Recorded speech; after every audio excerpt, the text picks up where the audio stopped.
I think the important thing for us is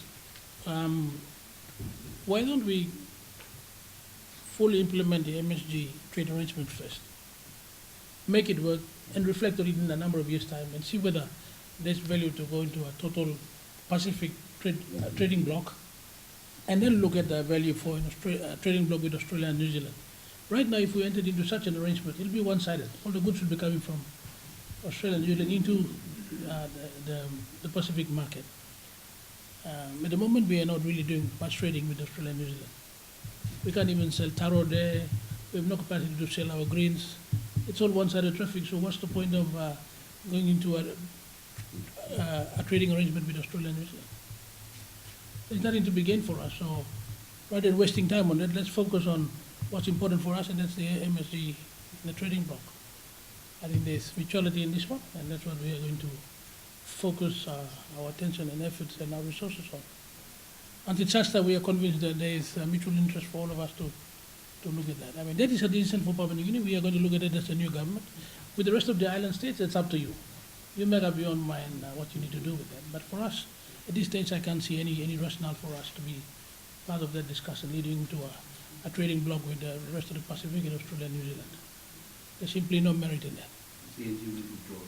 So no, I'm saying we are reviewing that, and in the next few weeks I'll be talking to the government, and we will make a stand on this one. We can't justify spending the money on officials coming to the meetings on PACER Plus. It's simple. In my books, it's a waste of time. But with the rest of you, it's really up to you. I think because of actually we have new governments in place in our countries, like in Papua New Guinea, they have a step to take decision on PACER Plus. In Vanuatu, we have a new government too. But in terms of MSG, we have new leaders too. So some issues that are in the countries, we can discuss it in MSG like today, and we resolve it. So I pick up this PACER Plus, and I'll discuss this with our government. And if it is not responding to actually what we need in the country, so as I said previously, we will maximize the use of MSG trade agreement to trade between us, help us in terms of mobility, anything. Thank you.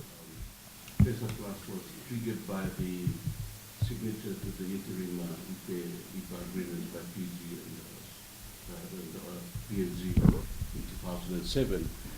We have been going back and forth on the PACER Plus. So there's a parallel negotiations going on at the same time with the European Union through the IPA, and therefore, you know, which one do we conclude first? These are traveling on parallel path, and so governments are being made to commit a lot of time, effort, and money to attend to the two negotiations. So what the minister from PNG is saying is that while these are ongoing, let's consolidate the MSG trade agreement. And now we are even coming forward to propose a revised or a third MSG trade agreement, which will become more an integration economic arrangement for MSG states.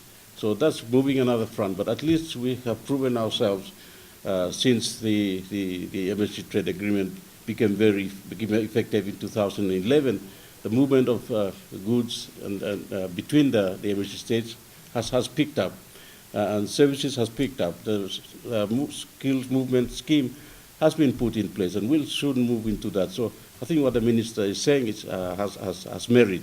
But for the MSG, this is the first time that the issue of our consideration of PACER Plus vis-a-vis ongoing processes that are going on, first time that it's been put on the table. Noticing, of course, that this is the first MSG trade ministers meeting. Thank you. Maybe just a couple more.